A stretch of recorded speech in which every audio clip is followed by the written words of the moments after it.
Ο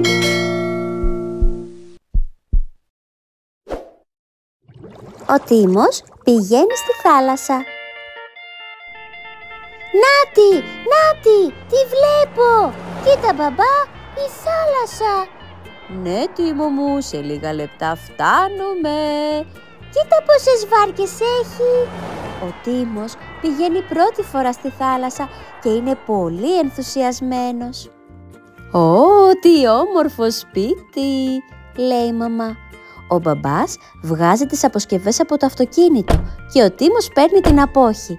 Θα πάμε τώρα να δούμε τη θάλασσα. Όχι απόψε, Τίμο. Θα περάσουμε τη βραδιά μας στο σπίτι και αύριο το πρωί θα πάμε όλοι μαζί στην παραλία. Σύμφωνοι? Το επόμενο πρωί ο καιρός είναι υπέροχος.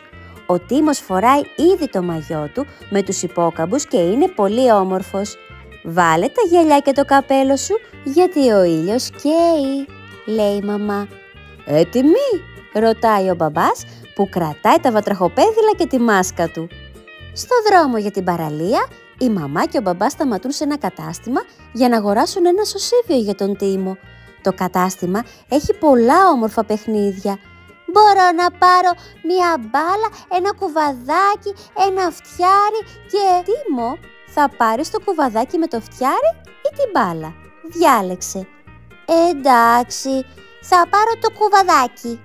Όταν φτάνουν στην παραλία, τους περιμένει μία έκπληξη. Η θάλασσα είναι μακριά, πολύ μακριά. Και όμως την προηγούμενη μέρα ήταν πολύ κοντά. Έχει παλήρια, Τίμο μου. Πολλές φορές η στάθμη της θάλασσας ανεβαίνει και έπειτα πέφτει ξανά.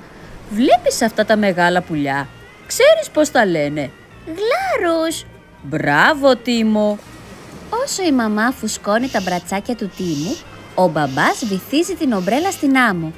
«Καλύτερα να αφήσεις τον μπουμπού στη σκιά όσο θα κάνουμε μπάνιο», λέει η μαμά. «Εντάξει, όμως θα πάρω μαζί μου την απόχη μου». Όταν η στάθμη του νερού πέφτει, η παραλία είναι γεμάτη θησαυρούς.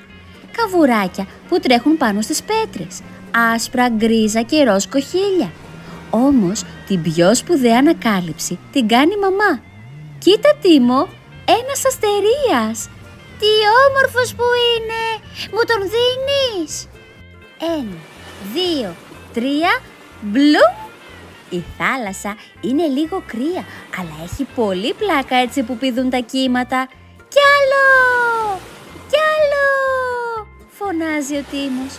Το νερό της θάλασσας είναι πολύ αλμυρό. Ο μπαμπάς, φορώντας τα βατραχοπέδιλα και τη μάσκα του, κολυμπάει στα ανοιχτά και παρατηρεί τα ψάρια. Ο Τίμος αρχίζει να φτιάχνει ένα κάστρο στην άμμο, χτίζει 5 πύργους και η μαμά του στολίζει με κοχύλια. «Τον αστερία θα τον βάλω εγώ», λέει ο Τίμος. «Ω, τι όμορφο κάστρο που έχτισες, μικρέ μου υπότι», λέει ο μπαμπάς μόλις βγαίνει από το νερό. «Θέλεις να φτιάξουμε μια χαράδρα γύρω-γύρω? Μετά μπορείς να τη γεμίσεις με νερό και έτσι οι εχθροί δεν θα μπορούν να επιτεθούν στο κάστρο σου». «Τέλεια ιδέα, μπαμπά!»